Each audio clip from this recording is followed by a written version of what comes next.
I trust you've had a fruitful day. I do not say happy, though I hope it has been a happy one. Namo tassa bhagavato arahato samma sambuddhassa. Namo tassa bhagavato arahato samma sambuddhassa.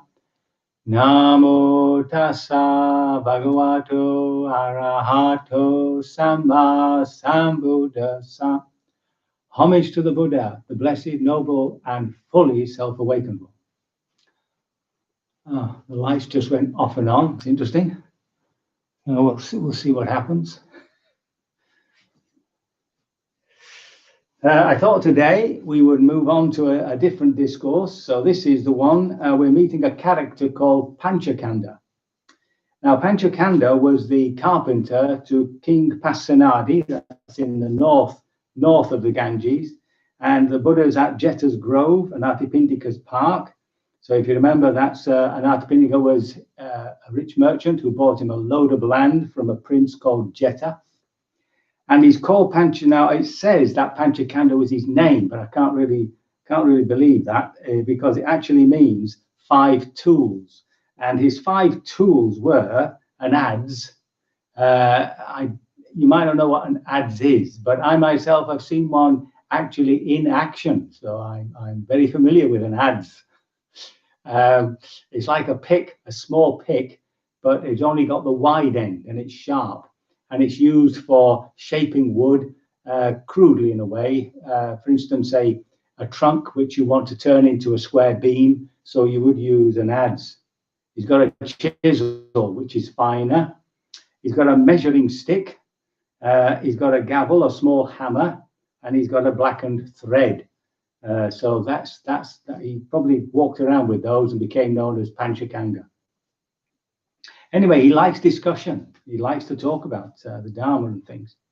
And he was thinking of going to see the Buddha, but he knew he'd be on alms round or something. So he went to see this other ascetic called Samanamandika Putta, so the son of Mandika. So we'll just call him Mandika for short.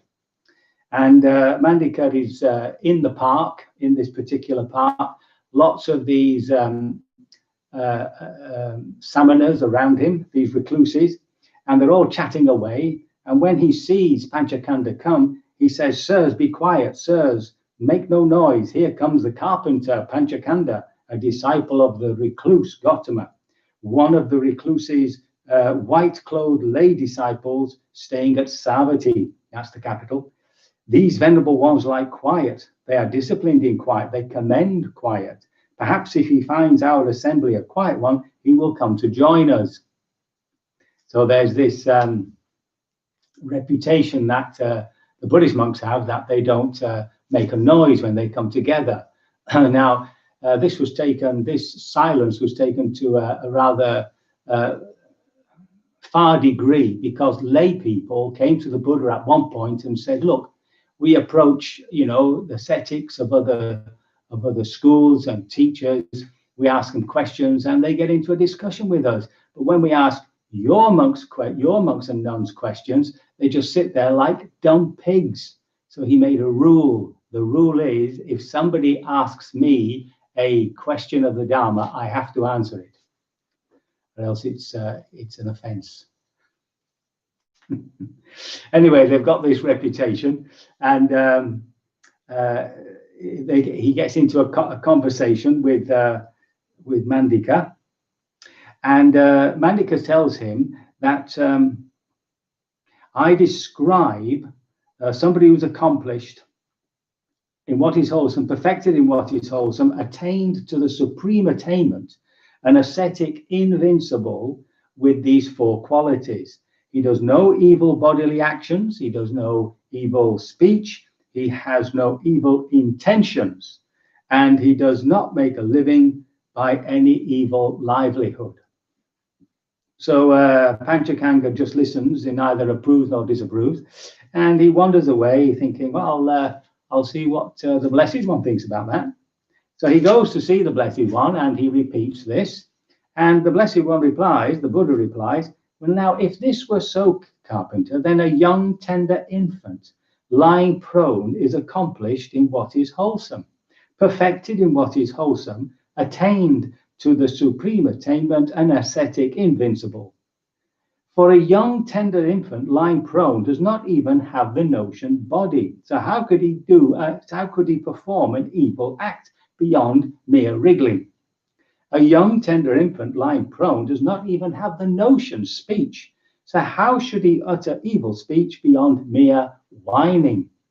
A young, tender infant lying prone does not even have the notion intention. So how could he have evil intentions apart from sulking? A young, tender infant prone does not even have the notion livelihood. So how could he make his living by evil livelihood beyond being suckled at his mother's breast? So if that were so, Carpenter, then a young, tender infant lying prone is accomplished, etc., and an ascetic invincible. So that's the Buddha's opinion of Mandika's understanding of what it is to be fully liberated. Then, having demolished that, he now begins to tell us that he tells Panchakanga that in fact there are 10 qualities that I describe as accomplished in what is wholesome. As the lights again, message from the gods. So the first one is a person knows these are unwholesome habits. Unwholesome habits originate from this. Unwholesome habits cease without remainder here. And one practicing in this way is practicing the way to the cessation of unwholesome habits. So that, of course, is a sign of somebody who's liberated. And he also says, these are wholesome habits. So we have wholesome habits. Wholesome habits originate from this, and wholesome habits cease without remainder here. So even wholesome habits come to an end.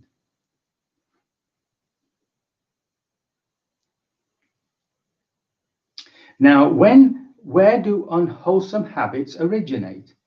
They originate from the mind, right? Now, this word chitta is really heart-mind. So whenever you read mind here in Bhikkhu Bodhi's translations and in others too, remember it always includes your emotional life, your emotional commitment to things. So the mind is multiple, varied, and different, and of different aspects. There is a mind which is affected by greed, hatred, and delusion. Unwholesome habits originate from this, right?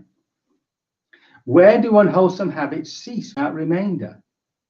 Here, a person abandons bodily misconduct, develops good bodily conduct.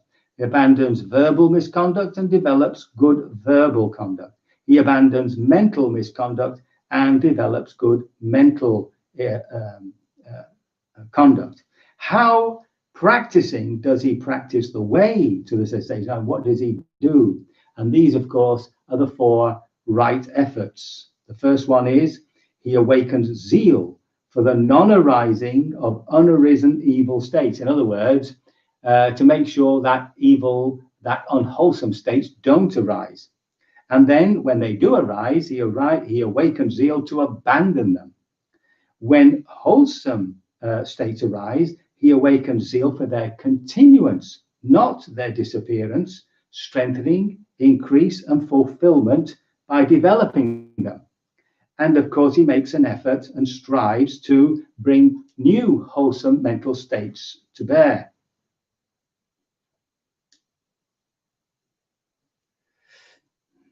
And it's the same with the wholesome states too. This is what he does, right? So it's always the 4 great efforts, whether it's wholesome or unwholesome states. Now, we're talking about, at the end he says, where do these wholesome habits cease without remainder? Their cessation is stated. Here a bhikkhu is virtuous, but he does not identify with his virtue. And he understands as he actually is the deliverance of mind and the deliverance by wisdom, where these wholesome habits cease without remainder. So now we come to the Arahat, somebody who's completed the path. And he says they are deliverance of mind. Now, the deliverance of mind is, of course, the purity, the deliverance from the taints, those oozings. And the deliverance by wisdom, of course, is the direct insight into the way things really are. Now, at that point, when an Arahat speaks or thinks or does something, it has this special quality of there not being a self involved, of there not being an attachment involved. So it's a very pure, spontaneous action. You can't aim to be spontaneous.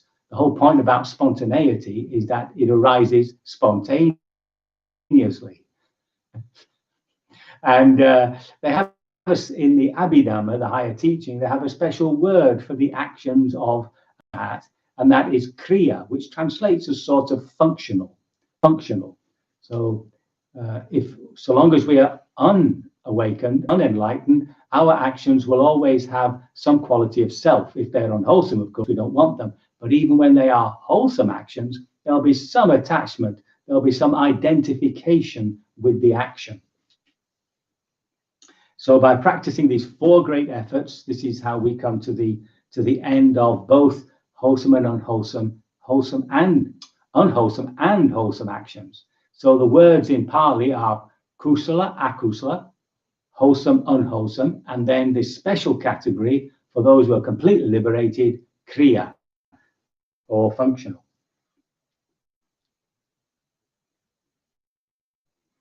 And then he goes on about wholesome intentions. So you've got unwholesome intentions. So the first are actions, and the second one is intentions, unwholesome and wholesome intentions. So these intentions are, of course, for sensual desire, ill will, and the intention for cruelty. So this is the second on the Eightfold Path, if you remember, the right intention or right attitude. And where do these originate? They originate in perception. They originate in perception and concepts. So an intention is always something ahead of you. You're always looking into the future. Oh, there we go again. That's the lights. Thank you very much. You're always looking into the future, and therefore it comes from some idea, some ideation, some ideal. You're always working towards some perception of where you're going to go. That's why an intention is based on perceptions. And it's, of course, multiple, varied, of different aspects. But you can draw them down in terms of unwholesome ones to sensual desire, ill will, and cruelty. Now, where do they cease? Well, they cease through, believe it or not, meditation, quiet, secluded from sensual pleasures, secluded from unwholesome states. A person abides in the first jhana. So the first jhana, first absorption, pushes these down. Remember, they don't cure them, right? They don't get rid of unwholesome states. That can only be done through allowing them to come up into consciousness and to expend their energy. That's part of the process of vipassana. But here, at least temporarily, they are suppressed. Now, what are wholesome intentions? Well, they are, of course, the opposite. Renunciation, instead of always grasping and acquisitiveness, non-ill will, which includes all this business about love and all that, you see, and goodwill, and the intention not to be cruel, which of course leads you to compassion. And again, they arise out of perception, they arise out of concepts, they arise out of ideals, because an intention is always future bound. And of course, they finish without remainder. So where do they go without remainder? So that, of course, again, we're talking about the Arahat. We're talking about someone who's fully liberated, and that comes about through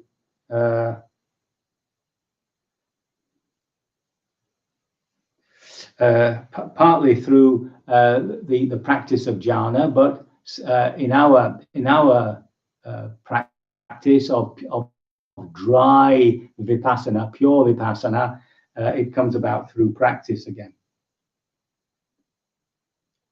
So again, and of course, you awaken the zeal to to stop unarisen, unwholesome intentions to arise, and when unwholesome intentions do arise, you abandon them. When wholesome intentions come up, you of course exercise them, and you try to develop even more in wholesomeness.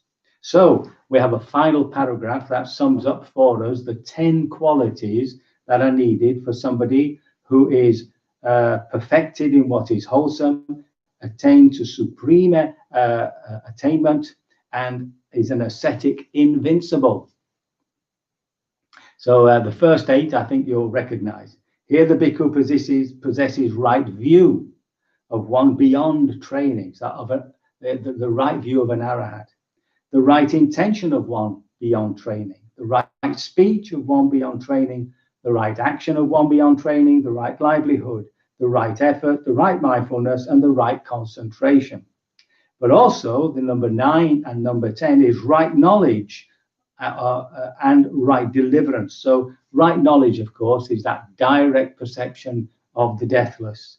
And the right deliverance is, of course, from the taints, the oozings. And this is the way the Buddha describes someone who's accomplished in what is wholesome, perfected in what is wholesome, attained in the supreme attainment, an ascetic invincible. That's what the Blessed One said, and the carpenter Panchakanda was satisfied and delighted in the Blessed One's words. So we've met another character from our discourses, and hopefully you've also found that in some way inspiring, I hope, and that it will drive you relentlessly towards your liberation, which will happen hopefully sooner rather than later. So we can do a bit of practice. And don't worry about the lights coming off and on. It's just one of those things we are suffering at the moment.